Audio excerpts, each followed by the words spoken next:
Hello, lovely people. Good morning from Dhaka, Bangladesh. Today, I am doing quite a few videos, isn't it? I think earlier today I did two, then one before that. So today, I think within 24 hours, I'm doing a couple more. I'm just doing that because, just feeling like the energy. And thankfully, I was telling you that internet was disturbing. My net is changed. So far, so good. The speed is not as fast as like my previous connection, but that was disturbing. So right now my internet, the new connection is stable. It's okay. So I'm going to do a couple of more videos because I'm kind of happy. I was feeling very stressed when I cannot work. I feel stressed. So first episode, I'm going to start with a sample review of this fragrance. Okay, very brand new fragrance, very hyped and talked about. I even talked about it. Bleu de Chanel exclusive. Okay, so this is the, you can say, niche take on Bleu de Chanel DNA. I today feel like kind of lazy. I didn't take out all the bottles. I did have Bleu de Chanel, the EDP, EDT, all of these, and then the Le Parfum. Oh, I'm sorry, Bleu de Chanel Parfum. Yeah, that one I had.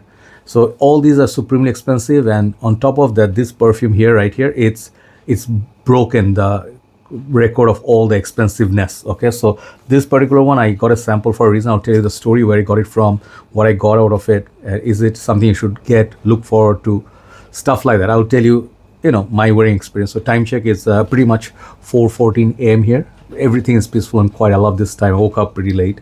So this one, okay. So Bleu de Chanel, first of all, is a fragrance I was always intrigued by. First bottle I ever received was a gift from one of my exes back in Malaysia. She was with me, like we were together for 2 years, and she gifted me 150 ml of Bleu de Chanel bottle EDT on one of my birthdays. At that time, there's something tragic happened. I will going to tell a story. That's how it's going to go. And I used to drive MPV, okay, 7-seater in Malaysia. If you are familiar with, in Malaysia, Exora, Proton Exora CFE, okay, that turbo version. So I always, the MPV is a little bit high up, hear this out. So you don't like go down on like car seat, like right now I'm driving a car, but I actually miss the MPV space. I like the big mummy mobile. So you just slide in like this. If you stand, you just slide in. And then, I kept that bag on top of I had the Chanel bag. I was very happy. The car, the perfume, and I was very happy. I came home from my work, and then I was just sliding out again from the car. And that time the bag unfortunately was like this. It turned this way, and the bag sort of went that way, and then the bottle sort of fell on the neck. And the Bleu de Chanel I never could use were broken. It was very expensive, obviously, Bleu de Chanel. And I could not believe. I was just looking at the bottle, like I was just looking at it. I was like, what just happened? I know I'm careless. I'm a little bit OCD. I'm like a little bit ADHD, this sort of thing. But I always rush, but never ever I dropped a bottle. And just like that, dream was gone. And it was like smelling near my car for next 2 days like Bleu de Chanel. And later, obviously, I bought the Bleu de Chanel in Bangladesh, but that memory really haunts me still, because she told me that I'm not going to buy this again for you because you were careless and it's like not in your luck. So she was like very strict. So anyway, so Bleu de Chanel I always loved. So that started on that note. So then EDT was very nice. I liked EDT, but never performed for me, never ever performed. I found it was the weakest of all fragrances, expensive. Second thing was the EDP was nicer. It was made more sense. I used to wear the EDP on winters, and it performed kind of like, okay, 6-7 hours in winter, but the perfume was the goat. I absolutely love the perfume. Perfume got me compliments in lifts. Always women look at you, like women especially, they know Bleu de Chanel smell. And it was very refined, very beautiful. I really love the parfum. So the trilogy, or you can say the trio, trio, whatever, were my favorite, but I really love the perfume the most, then the EDP and then the EDT. Okay, all of them are okay. So then, after so many years, they released in 2025 this. And I've seen this in Sebastian Zara's review, like post, and he said this is going to cost you $300 plus. And the bottle is nice. The picture inside, Chanel do not put any notes or anything, but it looks like kind of fatter, like sidewise, it's wider, not like a typical Bleu de Chanel bottle. Very nice bottle. And this sample is of what size? This is, and again, I'm having the vision problem. Okay. This is basically, it's dark also. This is 1.5 ml. Okay. And this one, yeah, I think it's the perfume concentration. I think so. Chanel. Because try to read this. This is like matte, and the writings are dark. Okay, it's not my fault. So anyway, so this supposedly is the strongest, the most refined, and the most beautiful scent profile. Okay, all these things. So I went to Perfume Center a few days back, and they brought an USB. These two pages brought this fragrance in Bangladesh, full packaging.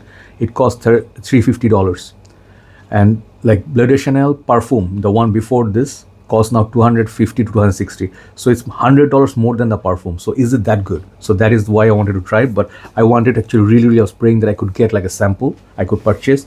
This is like $15 sample. Okay, still more affordable than that price tag. And I went to Perfume Center. I saw Midul Bhai said, he has a sample, so would I like to try it? I'm like, yeah.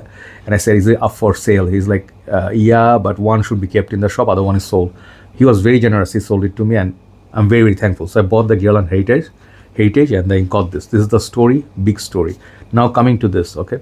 I think my dear brother Mushfiq Bhai also sprayed. I will wait for his review or take. But when I sprayed this, first of all, let me talk about the positives of this fragrance, the price point and all. If it's worth it, I'll tell you in like later part of the video. But I think this is the best smelling Bleu de Chanel. It's just no doubt about it. Okay, I don't really care what people say. Some people say it's very good. It's like the best, and they took it to the niche level. Could have been part of their less exclusives line, Chanel's exclusives, and it is exclusive actually, isn't it? So, and this is actually quite beast mode. So these things people say, and I definitely agree with it. This stuff lasts, even for the small sample. Couple of sprays I do on my hand.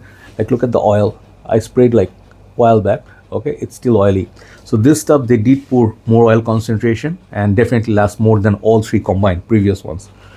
The Bleu de Chanel EDT, EDP, and then Parfum. This stuff is the most like up class, nice smelling, and longest lasting. Okay, what I get from it, they mention the notes. Okay, this is weird in Fragrantica. They say fruity notes or woody notes, amber, labdanum, and sandalwood. So basically ambery, leathery sandalwood fragrance.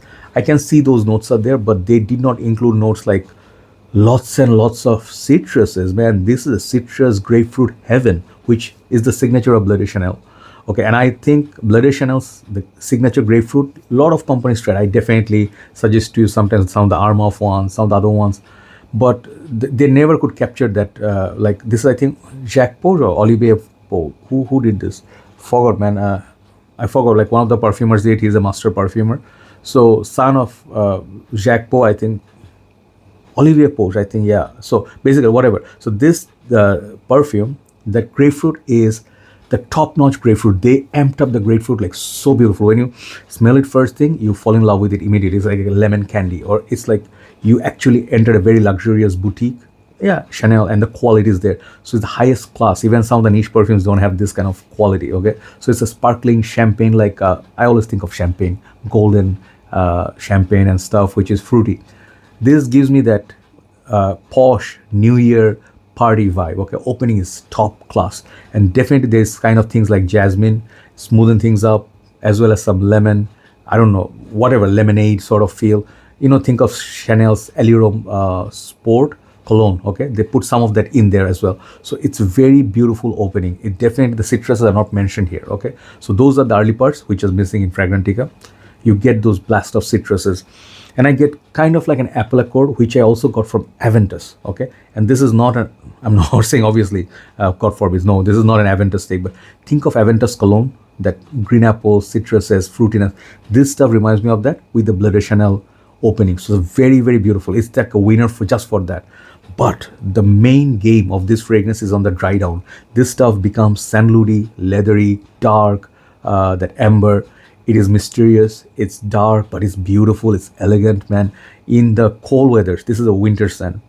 In the cold weathers, if you rock this, like a all dark theme, like dark blue or dark leather jacket, black leather jacket, and and you just have the full bottle. I considered buying it, but the price point didn't allow me. I mean, I can buy it, but I won't.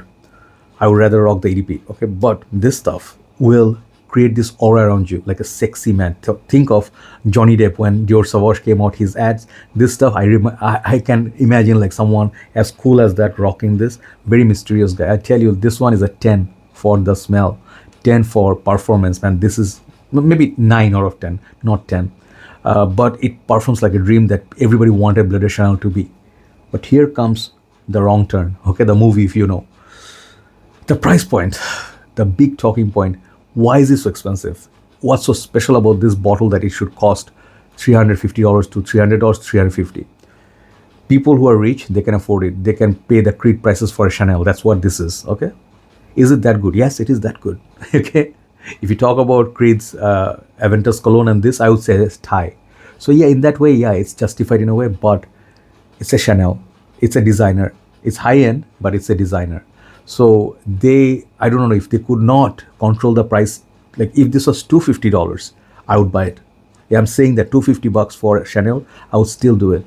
300 to 350 bucks, you are being ripped off, my friends. Okay, I'm sorry to say, even though I love this fragrance, I'm just giving honest opinion.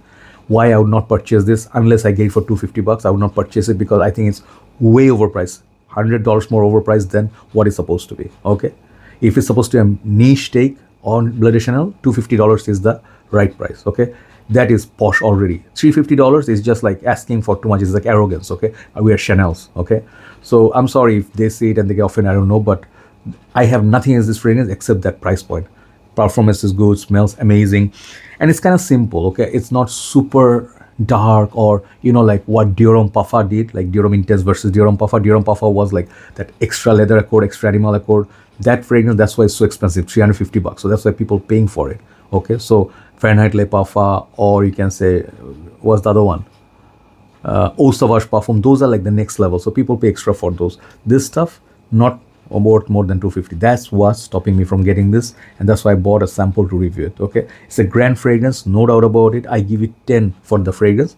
I give poor marking for the price point. Okay, here's the thing: if you are insanely rich, okay, you are not worried about your salary and all, you can easily get it. You will not be disappointed. It's an executive lounge sort of fragrance, and it will definitely suit the rich people. Okay, they market it for rich people. That's what they did. People with yachts, people with business class. You'll see the Dubai kings and everything. They will just have this bloody shop. They don't care. They'll throw the bottle away. But average Joes, they will not save up to buy this. I would not recommend you to buy this. Okay, get a sample, 2 samples, and then experience it. That's it. So overall, the rating for this fragrance, I give it 10. Respect. The price point is 0. Sorry to say. Okay, so it's not a buy, it's a sample try. Okay, thanks for watching. Thank you Perfume Center for bringing this. It helps creators like content creators like us. Okay, so thanks for watching. Let's do another video and then upload this together. Have a nice day. See you soon.